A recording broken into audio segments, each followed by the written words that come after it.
graduated here at Boise State. And, in fact, I played Macbeth here 19 years ago. That was my first show here. Yeah, and then I worked construction for about 20 years. So part of my job as an events coordinator is to be able to schedule things. I take care of the technical requirements. I hire crews to work the different shows. And then I'm the custodian of the building, so I kind of have to be a mother hen and protect everything that's around here. So sometimes I have to tell people they can't take stuff on stage and worry about it when they throw battle axes into the floor and those kinds of things. So that's basically what I do. Yeah. It was an enjoyable experience. Of course, Macbeth's probably one of my favorite plays, and Rod Savalas was really a treat. I mean, he was a lot of fun to work with. You know, we didn't really have any major problems, and you know, if he had a problem, he talked to me about it, and if I had a problem, I talked to him about it. We just got everything taken care of. Worked real well.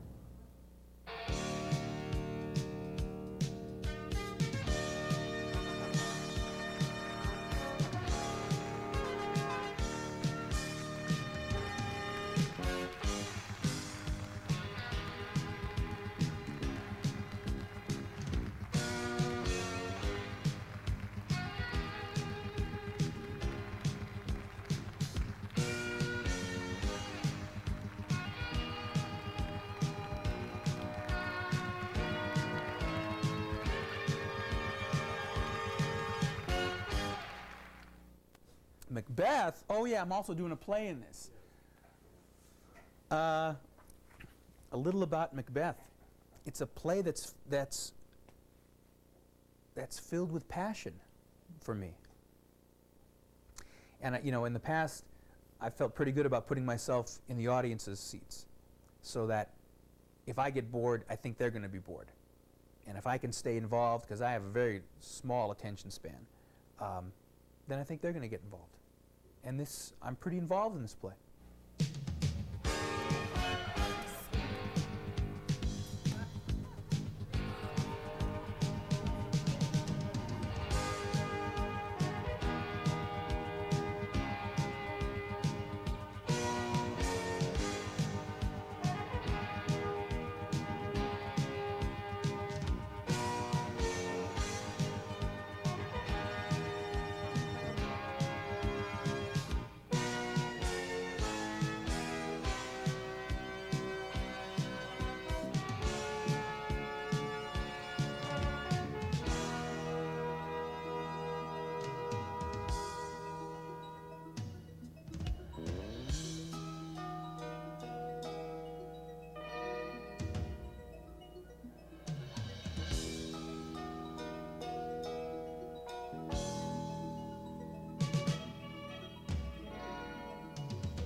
It's different. It's going to be a different Macbeth than most people think they're going to see. You know, one of the problems that we always run into doing this kind of play is people think they know what they're going to see. So The costumes are very primitive, very barbaric. There's a lot of contact between the actors playing Macbeth and Lady Macbeth. It's hard to know how the audience is going to respond to that. They may think, oh my God, what's going on? Or they may get, you know, my hope is that they get as viscerally and as involved as the actors are and really feel the passion and the love that's going from actor to actor there. I'm hoping they'll be involved in that. I think their breath will be taken away by the fights. All right. Macbeth.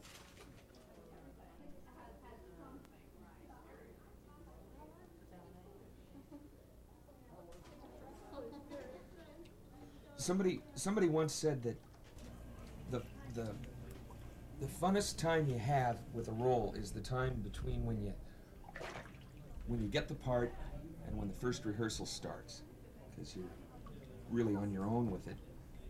Until then, it's kind of fun. There's no rules. You don't have to do or think about anything, you know, except but what you want to. And then you have the read-through, the first time the cast gets all together. And with Macbeth, it was, I don't know, it was really in some ways the funnest of all the rehearsals, because, you know, every single second it's brand new. And the one thing that I think you'll see will come up all throughout this is that the wide variety of people that were gathered together to do this play. You know, people, professional actors coming in from out of town, local professionals, you know, and kids in high school that, you know, have significant roles in this play that have never, you know, uttered a word on stage before in their lives. So you have this really big mix, and that added a lot to the first read through there, because, you know, speaking personally, I mean, most of the people that I normally do plays with that live here are people that I know, people I've done a lot of plays with before. And so here we were in a situation where there were a lot of other actors from Boise that I didn't know, that I'd never met before. Oh, you didn't have to dress up. We would have taken you in jeans. But it was awfully nice. What an entrance. Really? And who are you? I'm a witch. Yes, but what is your name? Diana. In some ways it was ironic, because it was like a going back 15 years or 10 years or 12 years or whatever it was, but at the same time we're being a part of this thing that's brand new, that's going to go on in the future, you know. And what I'm talking about there, of course, is the festival's new association with Boise State, and you know, that's just going to keep growing and growing and getting better and more frequent, because I think, you know, one thing that we did learn from Macbeth is that this kind of a thing can work. And so what you saw in the read-through, to get back to that, was you saw the beginnings of that very thing happening in sort of microcosm. In some ways it was more important than the play. You know, I mean, everybody read the play, we all knew what it was about. So it's fun. Avaunt! And quit my sight! Let the earth hide thee! Thy bones are marrowless, thy blood is cold. Thou hast no speculation in those eyes which thou dost glare with. Strange things I have in head, but into hand, which must be acted ere they may be scanned.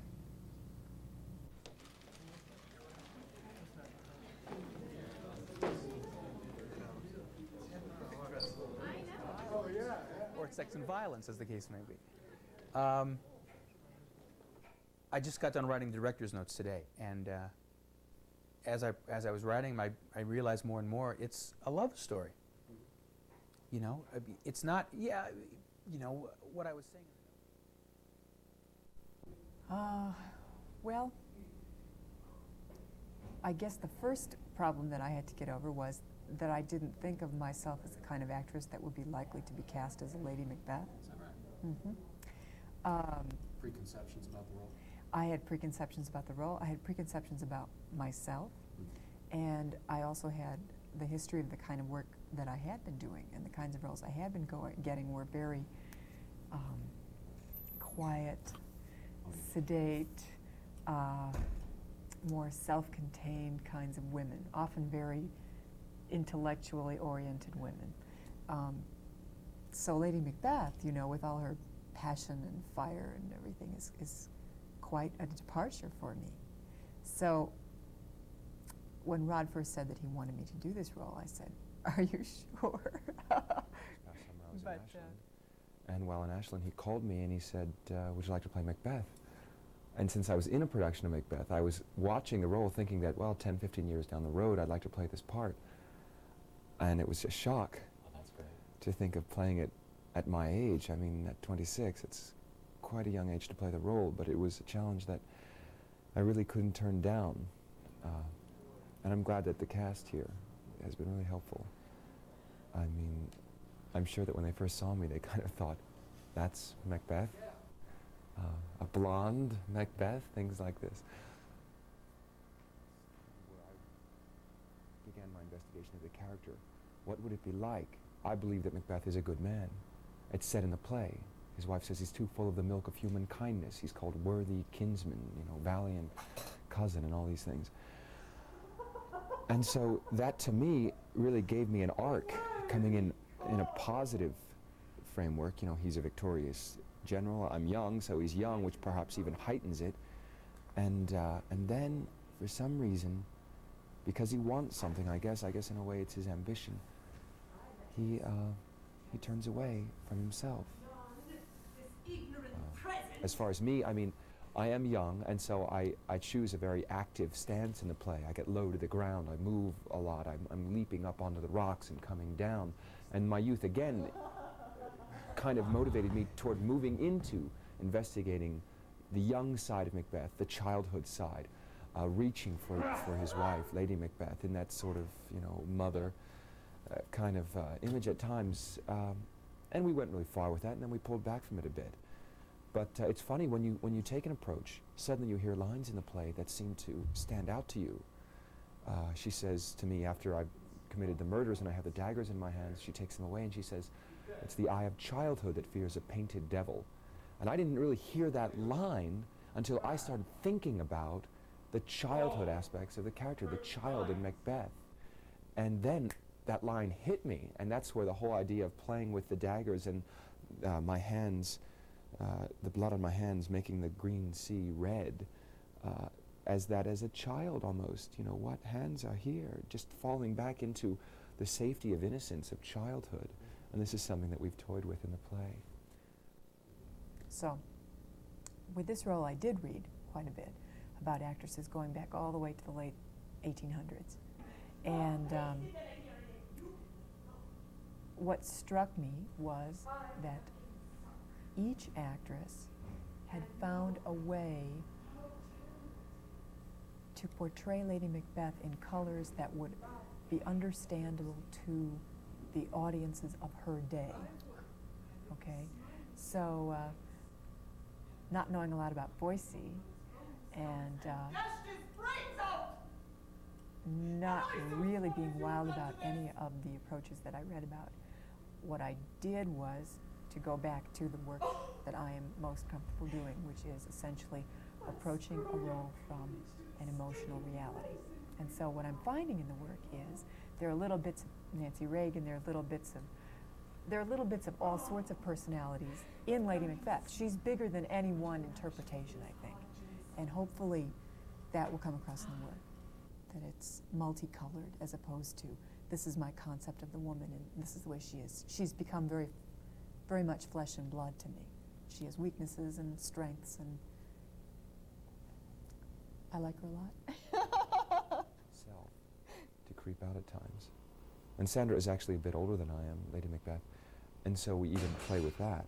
And I know with her makeup, they've given her little streaks of gray in her hair and things like that, and I'm sure, although I don't know exactly what I look like on stage, I'm sure that I probably have a younger look, just with the blonde hair. I think it does something that makes it more youthful or something, I don't know. One of the things that's exciting about this play is that these are two, Lady Macbeth and Macbeth, are two dynamic, magnetic individuals who are dreamers in many senses of the word. They know what they want, and they're at the right place at the right time. And they have the strength and the will to take what they want, to go forward with trying to realize those dreams. What they don't realize is that there's a tremendous cost that has to be paid, and they're not willing to pay it mutually. So the wonderful feeling of togetherness and the early parts of the play, which are so oriented on mutual understanding and communication, dissipate the latter part of the play. They begin to operate on a singular basis, and they can't possibly hope to succeed with what they're after in that particular world, and their love falters and they fade, and in the end, that's the tragedy, I guess. So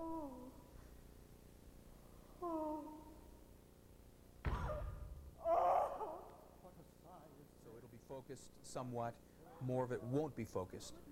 But one of the effects that we're looking towards achieving is that of an extended amount of darkness on the stage, so that there probably won't be much backlighting, and there probably won't be much lighting of the cyclorama and back, so that when the actors go off the stage itself, I'm hoping that they'll disappear into blackness and then enter out of blackness. One of my early thoughts and a continuing thought about this play is that it has so many nightmarish qualities that's one of the things I wanted to try to get out of the production values of it. Nightmarish qualities in that when I have a nightmare, sometimes the action is very fast, sometimes the action is very slow and so extended that you think it's never going to end, and people like all of a sudden emerge, because in your nightmares oftentimes there's no depth perception, so that you can be looking at something and all of a sudden someone enters like that.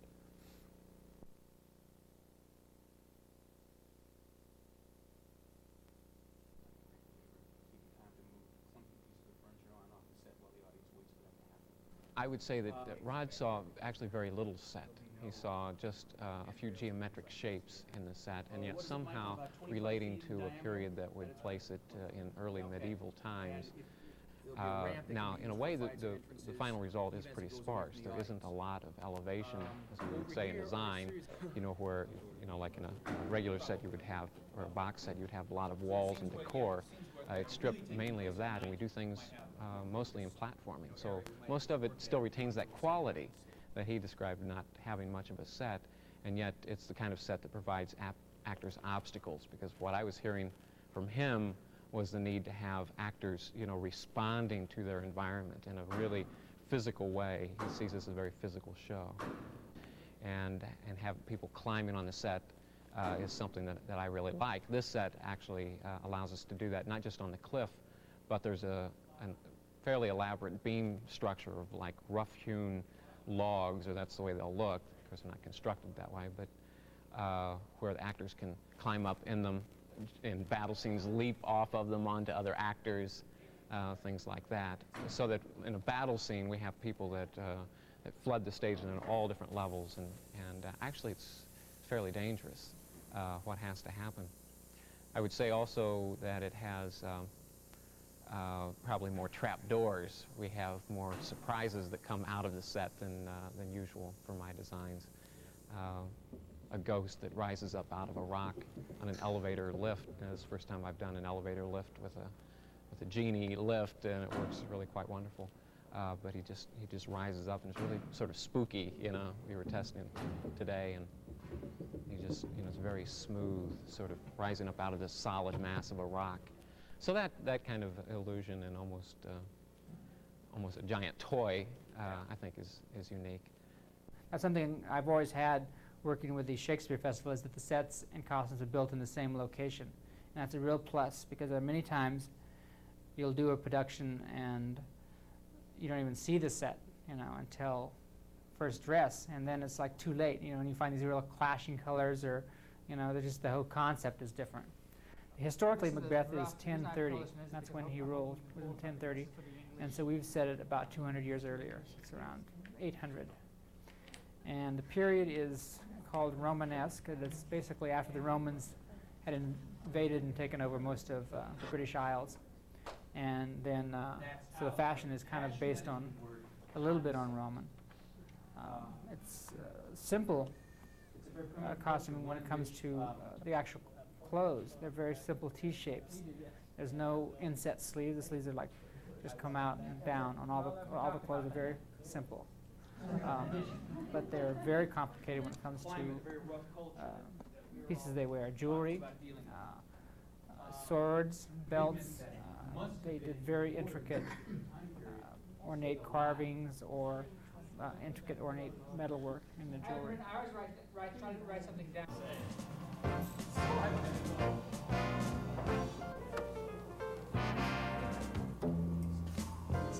Same note.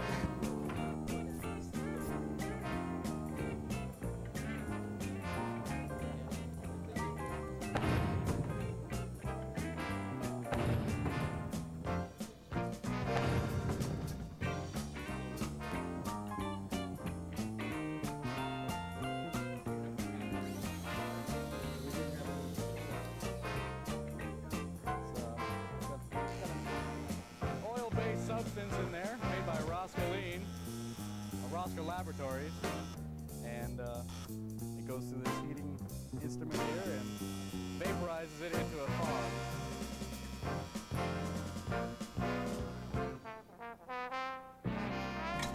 Heads up!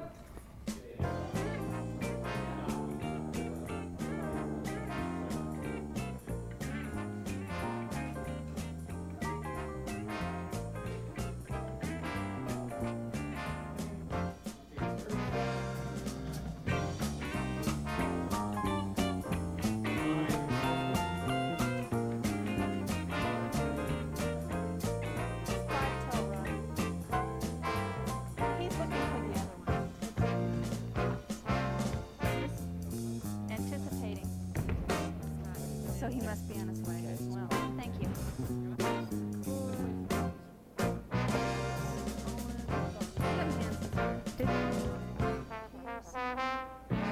Rick Anderson. Stitch, never mind Stitch. Rob, where did you tell Alan to Here you go, Larry. To your left. Okay?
What do I do?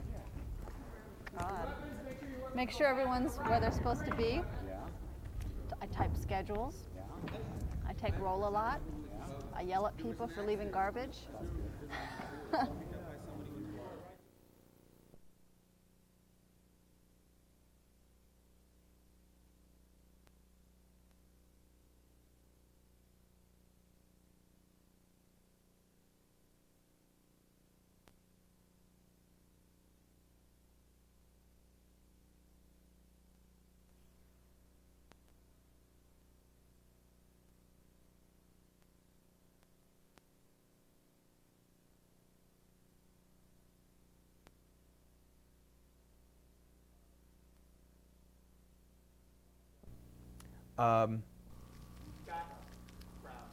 The witches are kind of going in a different direction from the productions that I've seen in the past. You know, they're younger and they're more seductive and they're more vibrant. They're more alive. They're more like, for me, people, real people that you might encounter. One of the problems that Ted and I, the costume designer, had to work out very quickly was if these witches were indeed meant to be scary from the start when they were first presented on the stage, how can we achieve that now, knowing that if we put them in a black hat and a carbuncle on their nose, we're going to get laughs? And so you dance around the cauldron. And that's when she sings. Let's see what we've been trying in rehearsal, which will be impractical. I don't think we should do it, yeah, when it's smoothed out. It's fine. It's fine. Heather and Cammie and Diana, when she gets ready for her cue to exit, then as you guys are sitting up now kind of high, get really low to the ground. Yeah, there you go, like you're hugging the rock. And you clamber down the rocks and back into the hole. Okay. Why stands Macbeth thus amazingly? Come, sisters, cheer we up his plight, and show the best of our delights. I'll charm the air and make a sound on hoop of horn or epic thunder. What is this that rises like the issue of a king and wears upon his baby brow the round and top of sovereignty? Listen, but speak not to it. Be lion metal. Hopefully that will work. There's also a moment at the end of the play when Macbeth's head is cut off. So, you know, Michael Baltzell, who's working on the crafts with Ted, has built a head that will, you know, we can use it in two different areas of the play, and we'll come out at the end, and it's pretty awful. It's a pretty frightening head right now.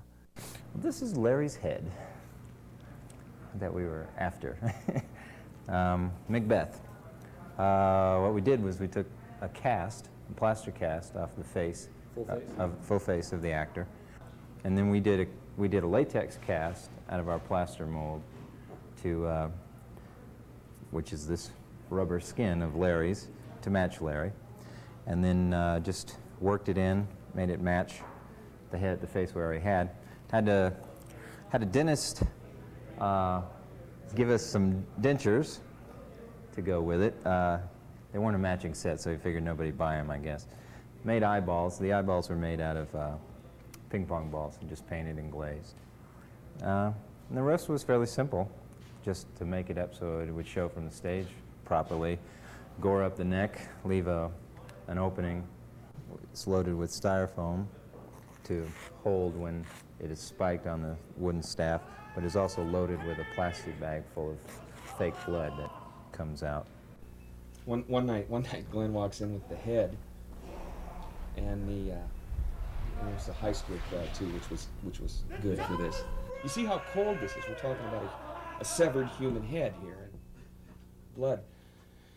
But anyway, so he comes walking, and it's dripping blood anyway, and the blood pack fell out on the stage floor, and it looked like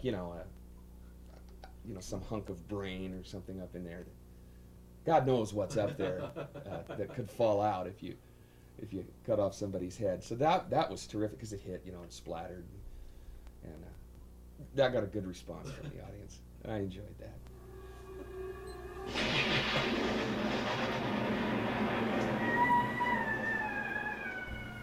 Well, first of all, there are the places in the script where sound is required. It says so. The Witches, of course, is a prime category there, where we put a lot of effort into giving them appropriate sounds. And the battle sounds were augmented. The actual battle sounds that they make on stage, we augmented it a little bit with some sounds as well. The outdoor scenes have become sort of wind swept. And so that's what we're doing here. We're putting together the sounds in the studio on a multi-track machine, and then we do a mix down, and we just put that on one reel-to-reel tape or one cassette tape, so that we only have to use 2 machines. Otherwise, we'd be faced with having to bring in extra machines, which are difficult to run from their board, and also our machines are noisy, and they make a big clunk when they go on and off. Dealing with this, it's sort of a project that I came in through the back door on, in many ways. I mean, this has been planned for this whole project had been planned for 1.5 years, before I ever came on board. And then once I was hired, there was no further discussion about it because the summer was happening next. So, and I wasn't in a position, being in an interim situation, to make any decisions. So I had to sort of keep a hands-off attitude. And finally, getting on board September 1st, I felt like I was 5 months behind. And I really was 5 months behind. The 5 months that would normally have been pre-production, gestation, getting designers set, getting everything going with regards to all the facilities that had to be used, that all had to be encompassed in about a 4-week period. And that's just not the best way to work. So, you do what you can do. When you see the stuff, it'll be, when you see the footage, it'll be pretty clear. But at one point in the last big fight between Macbeth and Macduff, Macduff gets, at one point he has to, he throws his shield at Macbeth. And so in the rehearsal space, we really couldn't throw the shield. Just kind of had to fake it. But when we went outside, we went out to the summer theater site, and there's a natural hill there, and our set was going to be on a rake, so we thought, well, that'd be good. Get a rehearsal on some kind of a slanted surface. Plus, it was a chance for Glenn to heave the shield a few times. And it's funny to watch. And then, one of the parts I loved was every shield we had lined up, like a big belt with bullets in it.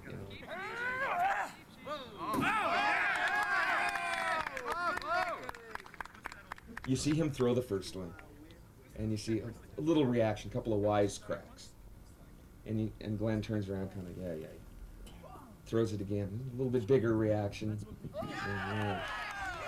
again and again. It just gets progressive until everybody's involved in this silly little game that we were playing. But that's great. Things like that happen from time to time, and you don't. They just do, and you can't engineer them, and you can't make stuff like that happen. It just does. Then we got the Morrison scene. It was downplayed a lot. Because, yeah, I'm getting it damaged the floor. Where it went. So Glenn worked it so it landed on our floor. But that was just one of the things about getting along with the folks in there. There seems to be a lot of fences that need to be mended.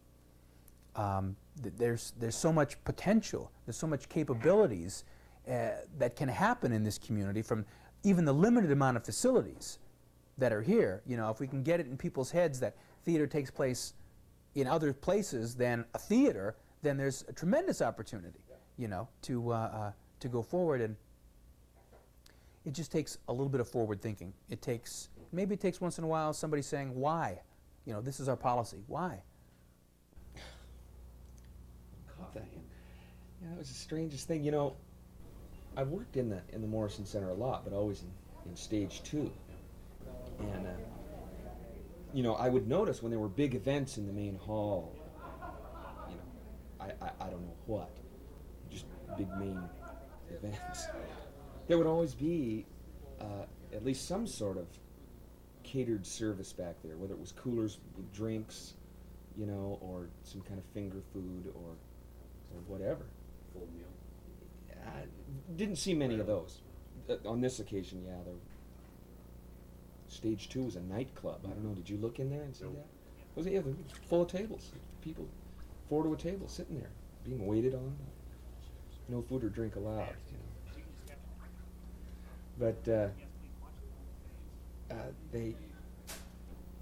when I walked in that night, you know, and saw all these things there, I thought, oh, hey, well, that's pretty cool. Apparently the Morrison Center provides as part of what they provide, you know, for the people who are working there. What's the occasion? Wasn't to be. I was foolish to think it.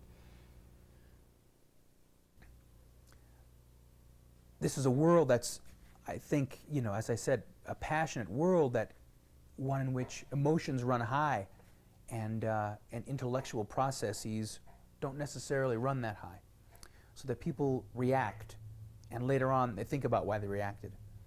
And what this brought to my mind was a very violent world, one in which the many battles that Shakespeare mentions in the play actually have a chance to be lived on stage, so that the audience understands that this is a world that you need to do what you need to do and then think about it later. So early on, I brought in a fight choreographer. They are clamorous harbingers, Where's My Axe, Return of Malcolm, Return of Norman, and the final solution.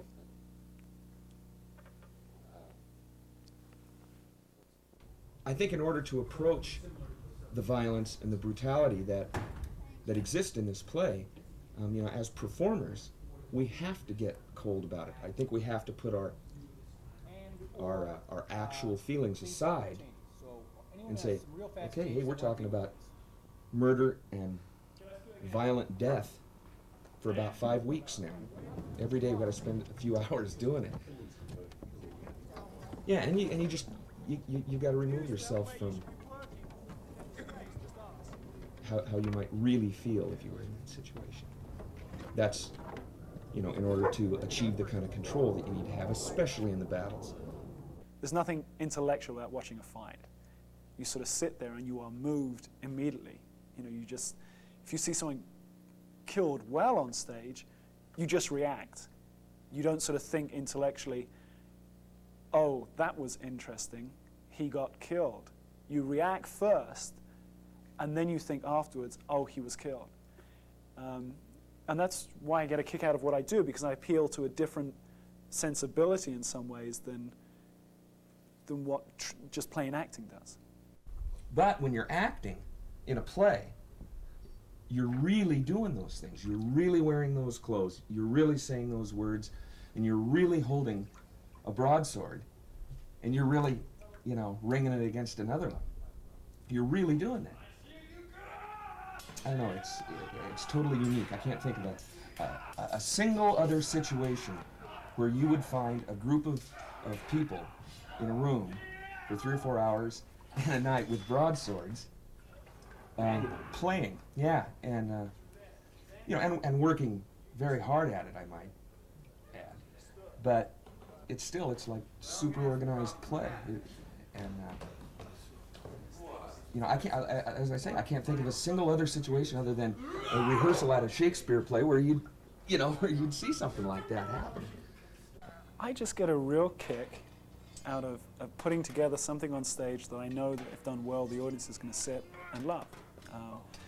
And I think at the heart of every actor and every little boy is the desire to be, you know, Errol Flynn or Conan the Barbarian or whatever. And I, in some ways, cater that. I mean, I get paid to teach people how to be Errol Flynn.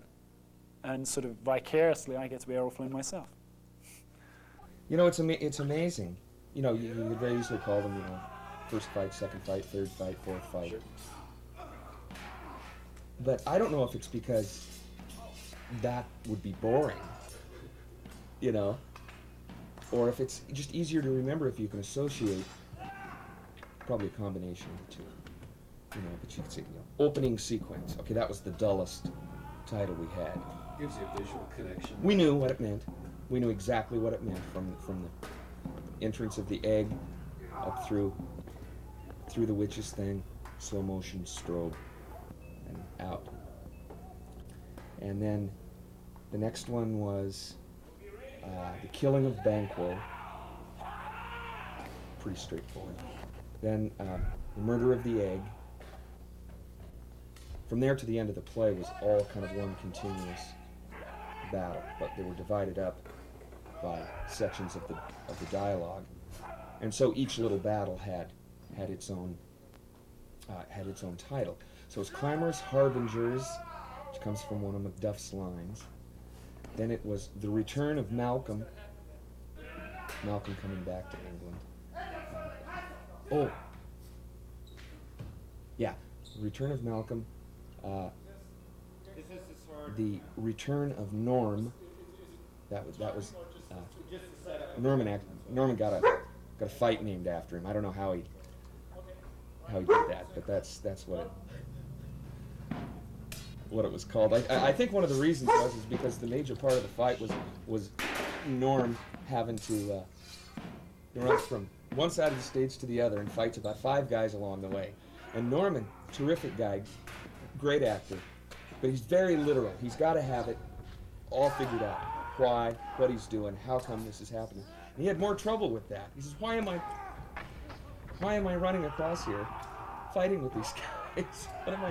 Why am I doing this? He was never comfortable with it, but he did it, and it was great. And so, The Return of Norm. And then it was Where's My Axe, because shortly after that. I think I've got these a little out of order, but it doesn't really matter.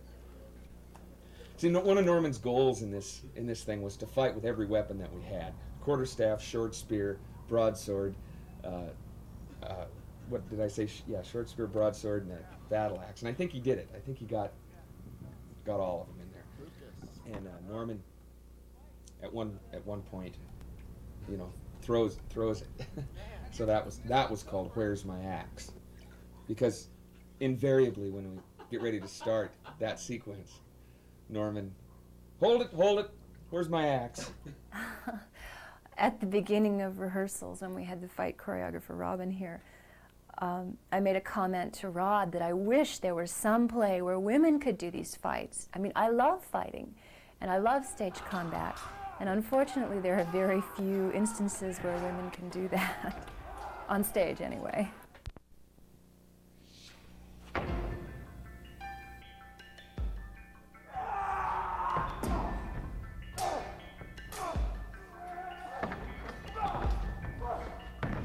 Without lose this labor.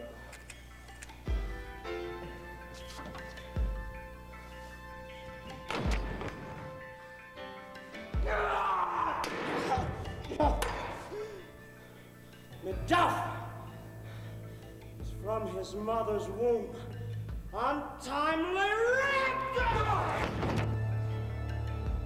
I'll not fight with thee. I will not yield. The kiss the ground before young Malcolm.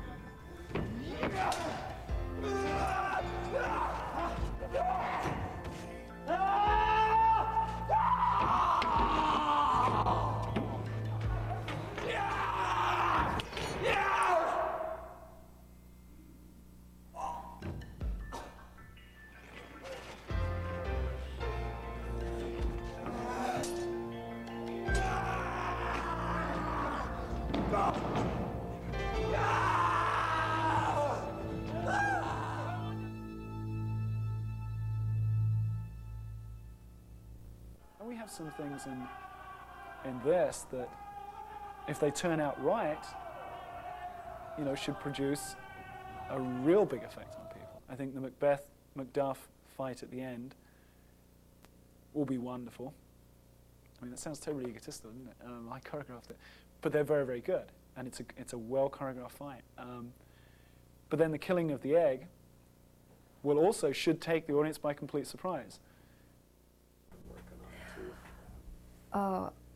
That moment for me is absolutely bone-chilling.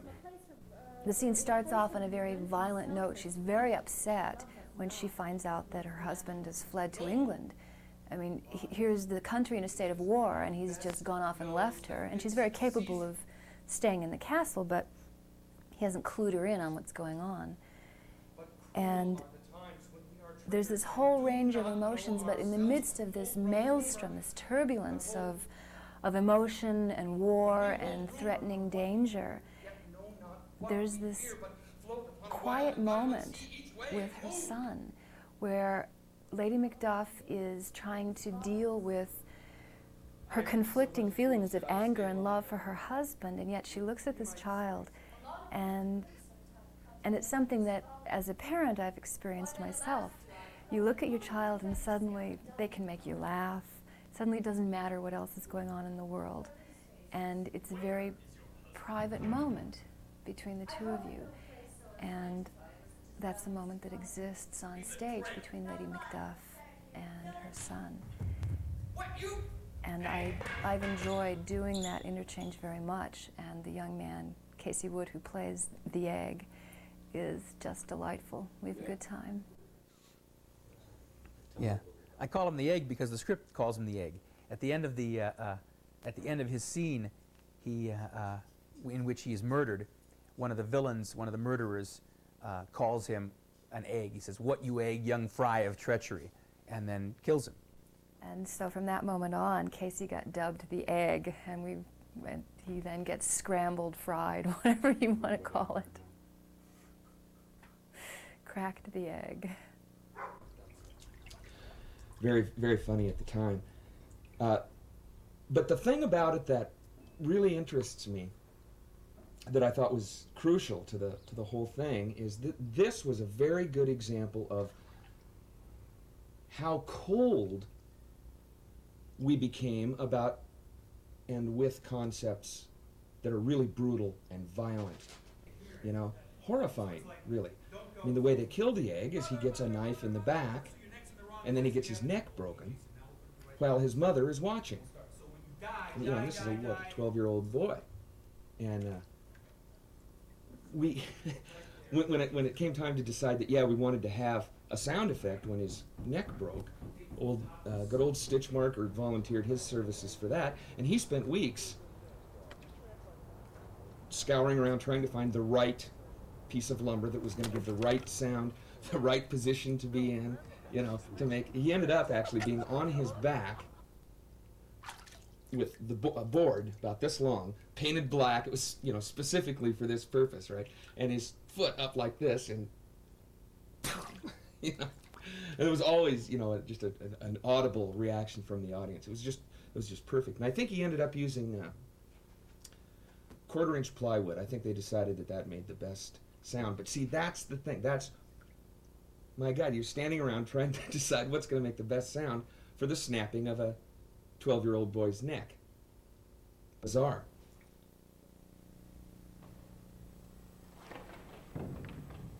What are these faces?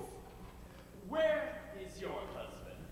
I hope in no place so unsanctified where such as thou mayst find him. He's a traitor. Thou liest, thou shame, villain! Ah! What? Hey! Young woman, treachery!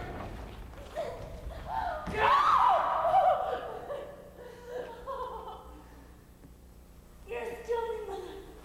Run away. I'm free.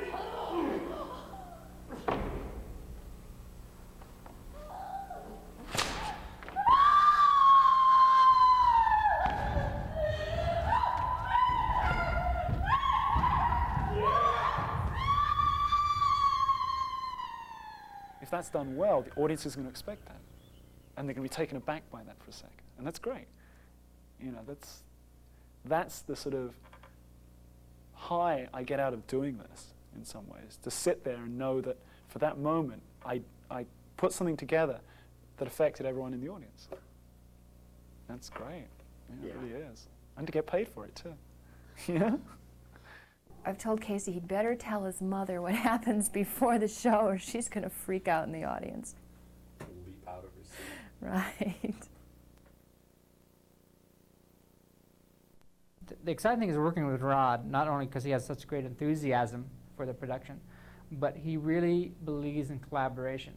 He gives you a lot of leeway to bring your own artistry into the production. He doesn't have such a narrow vision that he's designing it all too. You know, and a painter just paints by himself. And it's all him, but these are like different people's vision that hopefully creates a better vision. And when that works, which you know, I think it's really working in this production, it's very exciting to see.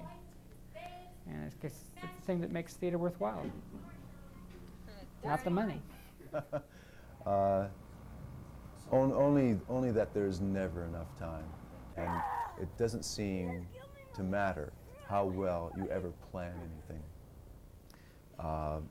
because it always comes down to the same story.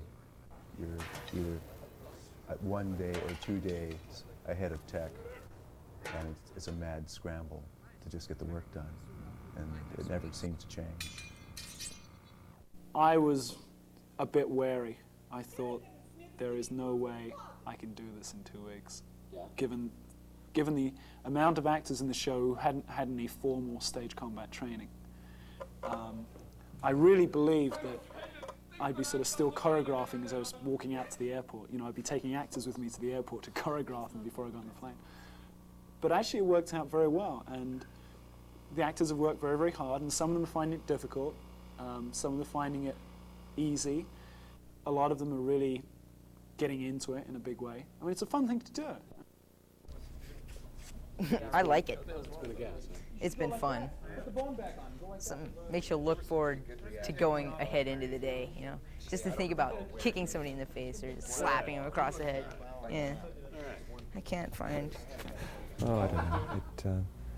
It's been a real challenge for me, and I'm very grateful that I've had this chance at my age to play one of the great Shakespeare roles, and I hope that I can come back in 10 years or so and do it again. Like any production, you start off at one point and you grow and progress. You find different colors, different emotions that you have to bundle up into one package for your performance.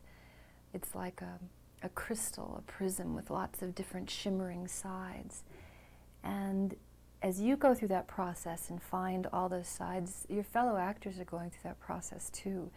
And they begin to relate to you differently, and as you begin to play off of each other, work off of each other, new things are happening all the time, and it's a very exciting process.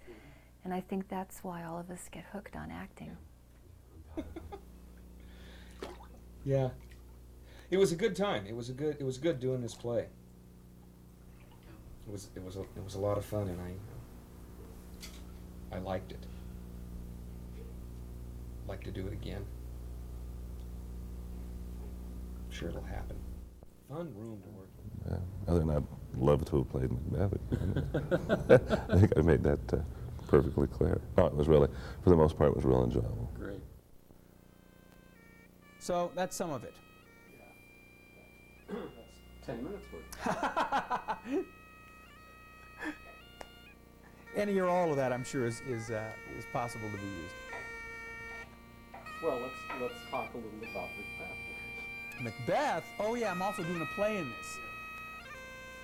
A little about Macbeth. It's a play that's